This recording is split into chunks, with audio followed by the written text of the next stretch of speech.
ආයිබෝවන් ඔන්න ඉතින් මගේ කාමරේ බිත්ති අල්මාරියකට ඉඩ වෙන් කළා ටිකක් කල්. හැබැයි මට ඒක හදාගන්න චුට්ටක් පරක්කු වුණා. ඉතින් අද තමයි බිත්ති අල්මාරිය හදන්න පටන් ගත්තේ.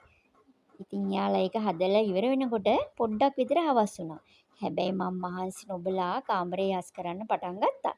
දන්නවද ජීවිතේ අපි කැමතිම දේවල් එක එක සිද්ධ වෙනකොට හිතට අමුතුම සතුටක් ප්‍රබෝධයක් දැනෙනව නේද? ඒක ඔයාලටත් එහෙමද? නිකන් ජීවත් වෙන්න ආස හිතෙනවා වගේ එකක්. අපි මල් පැලයක් හිටවලා ඒකේ මල් පිපෙන කාලේ එනකොට හිතට අමුතුම සතුටක් දැනෙනව නේද? අන්න ඒ වගේ තමයි. ඔයාලා දන්නවද? ගේ දොර ලස්සනට අස් කරලා පිරිසිදුවට පිළිවෙලකට තියාගන්න පුළුවන් කාන්තාවෝ ගියාත්මේ ඉඳලා තියෙන්නේ සුරංගනා ලෝකෙලු. ඉතින් අහන්නකෝ මේ තමයි මං ඔක්කොම අස් කරලා ඉවරුණාට පස්සේ මගේ කාමරේ. උදේට සැනසille නැගිටලා මුළුතැන්ගෙට යනකොට අමුතු ප්‍රබෝධයක් දැනෙන්න නම් එතන ලස්සනට පිළිවෙලට තිබුණොත් නේද හොඳ.